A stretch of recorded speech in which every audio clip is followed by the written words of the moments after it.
Urban Nightmare Episode 1. What's your name? The last bus home Asian urban legend hook. Have you ever been asked a question so simple that answering it could change your life forever? Most people never think twice before saying their own name. It's the first thing we're taught as children, the first thing we write in school, the first thing we tell a stranger. But somewhere in Asia, there's an old story about a bus that only appears once every year. According to the legend, if you ever find yourself on that bus, and the driver asks, "What's your name?" whatever happens next, don't answer. Because once your name is spoken, you'll never leave that bus again. Min had never believed in ghost stories. At 28 years old, he worked as an IT technician. Late nights were just another part of life. Most people describe the city with the same sentence: Saigon never sleeps. Even after midnight, there were still food stalls on the sidewalks. Motorcycles rushed through every intersection. Convenience stores stayed open. Someone was always awake. That was simply how the city lived. But not tonight. As Min stepped outside his office building, he immediately noticed something was wrong. The street was almost silent. The noodle shop across the road had already closed. The coffee stand on the corner was gone. Even the usual sound of motorcycles seemed to have disappeared. It was only a little after 1 in the morning. Yet the city felt abandoned. He pulled out his phone. Only 12% battery remained. Great, he muttered. He opened Grab. No drivers available. He refreshed the app. Nothing. He switched to another ride-hailing service. Still nothing. For the first time since moving to the city, he couldn't find a single ride home. Looking for a car. The voice startled him. It was the old security guard sitting beside the gate. Min nodded. No one's accepting. The old man stared quietly at the empty street before answering. They all went home early. Min laughed. Everyone. The guard slowly nodded. Tonight, they know better.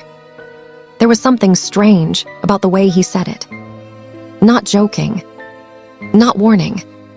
Simply stating a fact. So what should I do? Min asked. The old man raised one finger and pointed across the street. An old bus stop stood beneath a flickering streetlight. You still have one choice. The last bus. Min frowned. I didn't know buses still ran this late. They usually don't. The guard replied. But tonight, it does. For a brief moment, it felt as though the old man wanted to say something else. Instead, he simply looked away. Chapter 2. The bus arrived 3 minutes later. Min heard it before he saw it. Not the smooth sound of a modern city bus. This one groaned like rusted metal being dragged across concrete. The engine sounded tired, ancient, as if it had been running for decades without ever stopping. When it finally emerged from the darkness, something immediately caught his attention. No LED destination sign. No route number. No company logo. No headlights. Even the inside of the bus was almost completely dark. Only a faint yellow glow leaked through dusty windows. The bus rolled to a stop, silently. The doors slid open without making the usual hiss. No one stepped off. No one got on. The driver simply waited, as though he already knew someone would. Min hesitated. Every instinct told him to wait for another ride. Then he looked back at his phone. Still no drivers. Battery, 11%. The rain had started to fall. Not heavily, just enough to make standing outside miserable. He stepped onto the bus. The smell hit him first. Old leather, wet wood, and something else. Like incense that had burned hours ago. He reached into his pocket. "One ticket, please." The driver didn't respond. Didn't even look at him. Min awkwardly lowered his hand. Just before walking away, his eyes landed on the driver's nameplate. Nguyen Lam Chung. He barely paid attention. Just another name. Nothing more. The bus doors slowly closed behind him. With a dull metallic click, the bus pulled away from the curb and disappeared into the silent streets. The bus moved slowly through the empty streets. Min looked around for the first time. There were about 15 passengers. Some looked young. Some looked old. A man in a wrinkled office shirt. A woman holding a shopping bag. A student wearing headphones. An elderly couple sitting quietly near the back. Nothing about them seemed unusual, except no one was using a phone. No one was talking. No one even looked out the window. Every passenger simply stared straight ahead, as if they had forgotten the rest of the world existed. Min took a seat near the middle of the bus. He unlocked his phone again, 10%. Still no signal. He frowned. That didn't make any sense. Even underground parking garages usually had reception. But now, there was nothing. No mobile data, no Wi-Fi. Not even emergency service. The bus continued forward. Outside, the streets became stranger. Min didn't recognize any of them. That shouldn't have been possible. He had lived in this city for almost 6 years. He knew most of the roads between his office and apartment. Yet everything outside the window felt unfamiliar. Old buildings, dark alleyways, stores without signs, traffic lights that never changed. Then, the bus slowed down. It stopped beside an empty bus stop. No one was waiting. No one got on. No one got off. For several seconds, nothing happened. Then a man near the front slowly stood up. Without looking at anyone, he spoke in a calm, emotionless voice. "My name is Nguyen Van Long. I was born in 1988. I am 31 years old." He sat back down. The bus immediately began moving again. Min blinked. That was strange. Maybe he was talking to himself, except no one reacted. It was as if nothing had happened. A few minutes later, the bus stopped again. Another empty stop. Another passenger stood up. "My name is Lathai Mai. I was born in 1979. I am 27 years old." She sat down. The bus continued. A chill ran down Min's spine. He quietly did the math in his head. 1979. If this year was 2026, she should have been 47, not 27. Maybe she had misspoken. Or maybe he heard it wrong. The next stop came sooner. This time, 3 passengers stood up together. "My name is Tran Duc Hung. I was born in 1965. I am 18 years old. My name is Pham Thai Lan. I was born in 1992. I am 40 years old. My name is Vo Min Hai. I was born in 1984. I am 26 years old." One after another. Without emotion. Without expression. Without making a single mistake. Min grabbed his phone. Even without a signal, the calculator still worked. 1988. 31, wrong, 1979. 27, wrong, 1965, 18. Impossible, 1992, 40, wrong, 1984. 26. Wrong again. Every single passenger had given an age that didn't match their birth year. Not one. Not a single one. His heartbeat began to quicken. The bus rolled deeper into the darkness. Rain continued tapping softly against the windows. Then, his phone vibrated. One bar of signal. It disappeared, then came back. Grab suddenly refreshed. A driver had accepted his ride. Ida. 2 minutes. Relief washed over him. Without thinking, Min reached up and pressed the stop button. The sound echoed through the silent bus. Every head turned toward him. At the exact same time. Not 1 second apart. Not naturally. All together. As though someone had given them a command. The bus slowly came to a stop. But the doors didn't open. The engine fell silent. No one moved. No one blinked then. For the first time since Min boarded the bus, the driver spoke.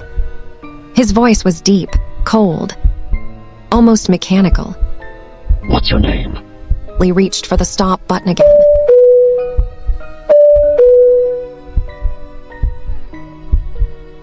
Nothing. The doors remained shut. For a few long seconds, nothing happened. No one spoke. No one moved. The silence inside the bus became almost unbearable.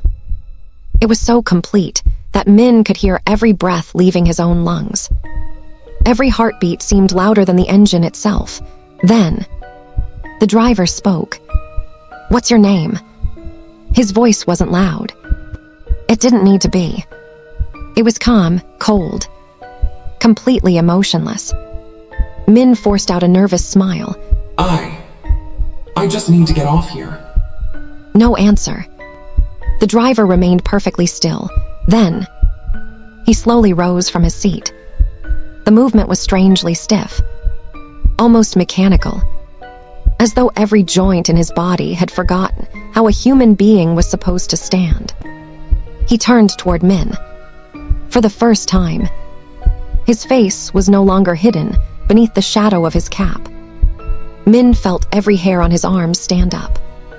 The man's skin was unnaturally dark, not the color of a tan, but the dull black of something that had been burned long ago. Deep wrinkles covered his face. His cheeks had collapsed inward. His lips were cracked.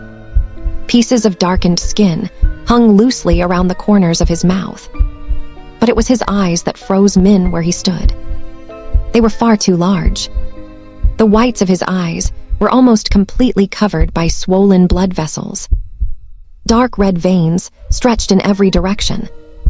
His pupils were so black, they seemed to swallow the little light that remained inside the bus. The driver took one slow step forward. Min instinctively stepped back. His shoulders struck the rear door. Still locked. He tried the handle. It wouldn't move. He pressed the stop button again. Nothing. His breathing became quicker. He reached for his phone. No signal. The Grab application was still open. His driver was only moments away. Yet somehow, it felt farther than ever. The driver continued walking, slowly, deliberately, never taking his eyes off Min. Each step shortened the distance between them. Each step made the air inside the bus feel heavier. No one else moved. The passengers remained seated exactly as before. Their heads were slightly lowered. Their hands rested quietly on their laps. They looked less like people, and more like lifeless figures waiting for something to happen. The driver stopped only a few feet away. His head tilted slightly. His lips slowly pulled apart. A smile appeared. It wasn't the smile of a friendly bus driver. It was the smile of someone who already knew the answer. His cracked lips stretched wider, far wider than they should have. The corners of his mouth split until the skin began to tear. Then he asked again. What's your name? This time, his voice filled every corner of the bus. Min felt it vibrating inside his chest. His legs refused to move. His mouth had gone completely dry. He wanted to answer. He wanted to scream. He wanted to run. Instead, he stood frozen. The driver took another step, close enough now that Min could smell him. It wasn't sweat. It wasn't perfume. It was the smell of damp wood, old incense, and something that had been buried underground for far too long. The passengers slowly lifted their heads, one after another. Their eyes settled on Min. No one blinked. No one spoke. 15 silent faces, waiting, watching, as though the entire bus had stopped for one reason: to hear him answer. The driver's enormous bloodshot eyes never left Min's face. His smile disappeared. Only anger remained. His voice became deeper, sharper, more impatient. Each word sounded like an order rather than a question. What is your name? Min's heart pounded so violently he could barely think. His eyes searched desperately for anything at all, that could save him. Then, something caught his attention. A small metal nameplate beneath the windshield, covered in dust, almost hidden by the darkness. Nguyen Lam Chung. His mind suddenly went back to the moment he first stepped onto the bus. He had seen that name before. Without giving himself time to think, Min drew in one desperate breath and shouted, Nguyen Lam Chung. The words echoed through the bus. For the first time since Min had stepped aboard, the driver's expression changed. His bloodshot eyes widened. The anger on his face disappeared, replaced by something else. Recognition. The entire bus fell into a silence so complete that it almost hurt. Not a single passenger moved. Not a single pair of eyes looked at Min anymore. Every head slowly lowered, as if they had suddenly lost all interest in him. The driver remained frozen. His cracked lips trembled ever so slightly. Min swallowed hard. His heart was still racing. He didn't know why he had shouted the driver's name. He only knew one thing. He couldn't stop now. Drawing in another breath, he shouted again, Nguyen Lam Chung. The driver's shoulders twitched. His bloodshot eyes slowly drifted away from Min. For the first time, he looked uncertain. Min felt a tiny spark of hope. It wasn't much, but it was enough. He took one step forward. The driver didn't react. Min shouted one last time, Thank you, and never see you again. The smile vanished from the driver's face. Without saying another word, he slowly turned around. Every movement was stiff, heavy, as though each step demanded every ounce of strength he had left. He walked back toward the driver's seat, sat down, placed both hands on the steering wheel, and stared silently through the windshield. A second later, the doors slowly slid open. Fresh night air rushed inside the bus. Min didn't hesitate. He stepped onto the pavement as quickly as he could. He wanted to run. Every instinct told him to run. But something deep inside warned him not to. So he kept walking, fast, never looking back. Only after he had crossed the empty street did he finally gather enough courage to glance over his shoulder. The bus was gone. There were no headlights, no engine, no taillights disappearing into the distance, nothing. The road behind him was completely empty, as though no bus had ever stopped there. A motorcycle slowly pulled over beside him. The rider lowered his visor. You Min. Min nodded without taking his eyes off the empty road. Sorry I'm late, the Grab driver said. I couldn't find this place. Min climbed onto the motorcycle without saying a word. After several minutes, the driver broke the silence. You know, I've been driving around the city for almost 10 years. I've never seen anyone waiting at that bus stop before. Min looked up. What do you mean? The driver glanced at him through the mirror. That bus stop hasn't existed for years. Min felt his stomach tighten. What? There used to be a route here. Long time ago. The last bus lost control during a storm. It crashed into the canal a few blocks away. The driver and every passenger died. The route was canceled after that. The old stop was demolished. Min slowly turned toward the window. The streets outside looked normal again. Bright lights, late-night food stalls, motorcycles rushing past. The city had come back to life. It was as if the silent streets from earlier had never existed. Neither of them spoke for the rest of the ride. When Min finally reached his apartment, the first thing he did was lock the door. Every window, every curtain. Only then did he allow himself to breathe. He took off his rain-soaked jacket.